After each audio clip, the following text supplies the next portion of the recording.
It happened on a Tuesday afternoon, and the worst part was that I wasn't even having a terrible day. I was just tired. The week had been busy. Our team was preparing a presentation for a client, and the deadline kept getting closer. Every morning, something changed. A new slide, a new number, a new request, a new small update that somehow took 2 hours. By Tuesday afternoon, I had already changed the same presentation 3 times. At around 3 o'clock, my coworker Jason walked over to my desk. He looked at my screen and said, "Still working on that." I leaned back in my chair. "Unfortunately." Jason laughed. "I thought we were done yesterday." "So did I." He pointed at the screen. "What changed this time?" I sighed. "The whole first section. Again." "Again." Jason shook his head. "That's rough. Normally, I would have just smiled and gone back to work, but I was tired, and Jason was someone I felt comfortable around. So I said something I probably should not have said. Honestly, I don't think anyone knows what they want anymore." Jason smiled. I kept going. "That's the problem. We change one thing, then someone changes it back. Then we have a meeting about why it changed. And after the meeting, we change it again." Jason laughed. And because he laughed, I got a little more confident. That was my mistake. I said, "At this point, I think we're just moving things around so everyone can look busy." Jason's face changed. Not dramatically, just slightly. His eyes moved past me. Then he stopped smiling. I noticed, "What?" He didn't answer. He looked behind me again.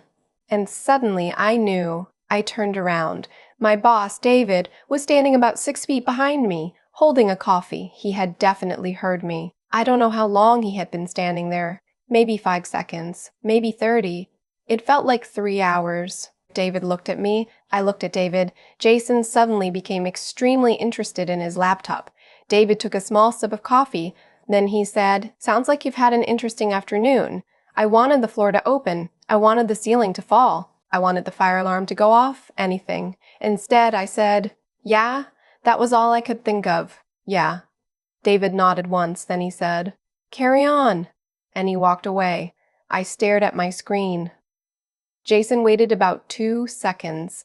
Then he whispered, "Wow." I turned to him. "Do not say anything."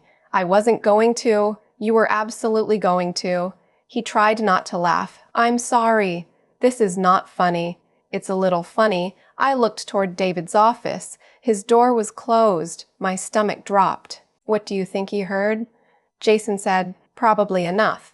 "Enough for what?" "I don't know." "Enough to fire me." Jason gave me a look. "No one is firing you because you complained about PowerPoint." "It wasn't about PowerPoint." "You know what I mean." I lowered my voice. "I basically said management has no idea what it's doing." "You didn't say management." I said no one knows what they want. That could mean anyone. I also said we're moving things around to look busy. Jason paused. "Okay." "Exactly." That part was not ideal. For the next 20 minutes, I got almost nothing done. I kept replaying the conversation in my head. Maybe David hadn't heard everything.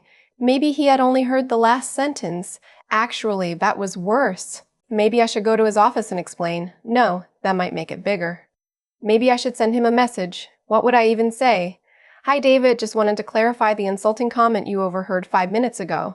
Absolutely not. At 3:27, a message appeared on my screen from David. "Do you have 5 minutes?" My heart stopped. Everyone knows that 5 minutes is never 5 minutes. I stared at the message. Then I typed, "Sure." I deleted it.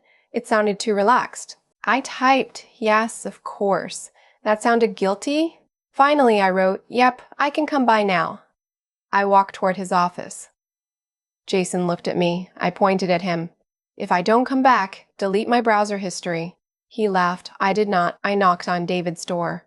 He looked up. "Come in." I sat down. He closed his laptop. That made me even more nervous. Then he said, "So?" I waited. He waited. I hate when people do that. Finally, I said, "I'm guessing this is about what you heard." David nodded. "Partly." I took a breath. "I'm sorry." He didn't say anything, so I kept going. What I said was unprofessional. I was frustrated, but I shouldn't have said it like that, and I definitely shouldn't have said it in the middle of the office. David leaned back in his chair. "Okay." That okay gave me nothing. I added, "I wasn't trying to be disrespectful. I know everyone is under pressure right now. He looked at me for a moment, then he asked, "Do you believe what you said?" That was not the question I expected. I thought he would tell me to be more careful. I thought he would remind me about professionalism. Instead, he was asking if I meant it. I said, "Some of it." David raised his eyebrows slightly. "Which part?" Now I had a choice. I could apologize again and get out of there, or I could actually answer. I looked down at my hands. Then I said, "I do think we're changing direction too often." David stayed quiet. So I continued. For example, yesterday we changed the opening because the client wanted more context. This morning, we shortened it because we were told there was too much context. And this afternoon, we added some of it back. David nodded slowly. I said, "I understand that priorities change. That's normal, but sometimes we make changes without knowing which request is actually the priority, and then the team ends up redoing work." David asked, "How much time do you think we're losing?" I hadn't expected that question either. "I don't know exactly. A few hours? More than that?" I thought about it. "Probably more." He nodded again. Then he asked, "Why didn't you bring this up earlier?" That question made me uncomfortable, because I knew the answer. I said, "I didn't want to sound difficult." David almost smiled.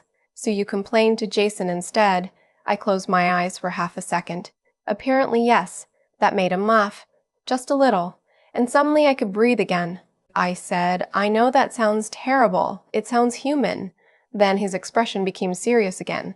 "But there's a difference between being frustrated and being disrespectful. I know. If you think a process is wasting time, tell me. Don't wait until you're angry enough to say something you don't really mean." I nodded. "That's fair." Then David said something I definitely didn't expect. "For what it's worth, I agree with you." I looked at him. "You do?" "Yes." He turned his laptop slightly toward me. There were several versions of the presentation open. I've been getting different instructions too. Some changes are coming from the client. Some are coming from our side, and some are probably unnecessary. I stared at the screen. For the first time all afternoon, I realized something. I had assumed every confusing decision came directly from David, but apparently he was also dealing with changing instructions. He said, "That doesn't mean we can ignore requests, of course, but we can do a better job of clarifying what is actually final." I nodded. Then I said, "Can I ask something?" "Sure." "When we get two different requests, could we confirm which one takes priority before we start changing everything?" David said, "Yes." "And if something isn't urgent, could we maybe finish the current version first?" "Yes." I hesitated. "And maybe stop calling every request a quick change?" David laughed. "I can't promise that. Fair enough." Then he said, "How about this? Before you make another major change today, send me the list of open requests. I'll tell you which ones actually need to be done for tomorrow." That would help a lot. "And going forward, if the team is getting conflicting direction, flag it. You don't have to solve it yourself." I nodded. "Got it." I stood up. Then I stopped. "There's one more thing." David looked at me. "I really am sorry about what you heard." He nodded. "I appreciate that." Then he said, "And Emily." "Yes, next time you want to complain about management," I froze. He continued, "at least check who's standing behind you." I stared at him. Then he smiled. I laughed. Noted. When I walked back to my desk, Jason immediately looked at me. "Well?" I sat down. "I still have a job. I told you." And apparently David agrees that the process is messy. Jason looked surprised. "Seriously?" "Yeah." Then he said, "So technically you were right." I pointed at him. "No.